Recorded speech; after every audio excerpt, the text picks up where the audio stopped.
सरकार के दावे धरातल पर फेल। टिकरिया गांव आज भी मूलभूत सुविधाओं से वंचित। कांग्रेस ने दिया धरना प्रदर्शन व कई मांगों को लेकर सौंपा ज्ञापन।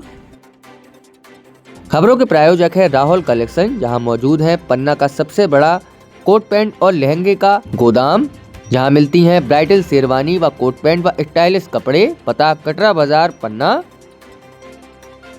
पवई जनपद पंचायत अंतर्गत ग्राम पंचायत पड़वाड़ के ग्राम टिकरिया में आज भी आदिवासी परिवार मूलभूत सुविधाओं के लिए संघर्ष कर रहे हैं। बिजली, सड़क, शिक्षा और अन्य जरूरी सुविधाओं के अभाव में ग्रामीणों का जीवन बदहाल बना हुआ है। अपनी समस्याओं से परेशान होकर ग्रामीणों ने हटा सिमरिया मुख्य सड़क मार्ग पर एमपीवी कार्यालय के सामने 20 सड़क पर मंगलवार को दोपहर 2 बजे बैठकर जोरदार प्रदर्शन किया। सूचना मिलते ही तहसीलदार मौके पर पहुंचे और ग्रामीणों को समझाइश दी। आश्वासन मिलने के बाद ग्रामीणों ने प्रदर्शन समाप्त किया। ग्रामीणों का आरोप है कि गांव का स्कूल महीनों में केवल 2 दिन खुलता है, वह भी सिर्फ औपचारिकता निभाने के लिए। बच्चों की पढ़ाई पूरी तरह से प्रभावित हो रही है, लेकिन जिम्मेदार अधिकारी इस ओर कोई ध्यान नहीं दे रहा।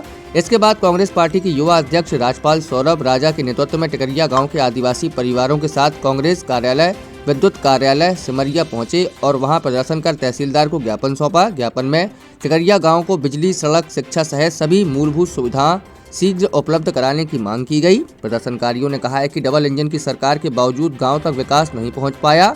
आदिवासी अंचल आज भी उपेक्षा का शिकार है और सिर्फ आश्वासनों के सहारे जीने को मजबूर है। अब देखना यह है कि प्रशासन और सरकार इस आंदोलन के बाद टिकरिया गांव की सुध लेती है या फिर विकास के दावे केवल कागजों तक ही सीमित रहेंगे। अंगद साथियों, आपको बता दें, जो हमारी आदिवासी समाज है, ये देश की रीढ़ की हड्डी है और मूल निवासी, इन्हीं को आदिवासी समाज को देश का मूल निवासी माना जाता है। आज हमारे पन्ना जिले की पवई विधानसभा में टिकरिया गांव में ना तो आज़ादी के बाद आज तक लाइट है, ना तो वहाँ पे स्कूल है वो महीने में 2 दिन खुलता है, ना आंगनबाड़ी की व्यवस्था है। और कोई महिला को प्रसव, कुछ डिलीवरी या कोई बीमार हो जाए, कोई भी परेशानी, कोई दिक्कत आ जाए, ना तो एम्बुलेंस जाती है, ना 108 जाती है, ना कुछ यानी कुल मिला के उस गांव ऐसा लगता है उस गांव जाके जैसे मध्य प्रदेश का हिस्सा ही ना हो। पता नहीं मोहन सरकार किस नींद में सोई हुई है। यहाँ के लोकल विधायक ने आज तक उन्हें सुध ली।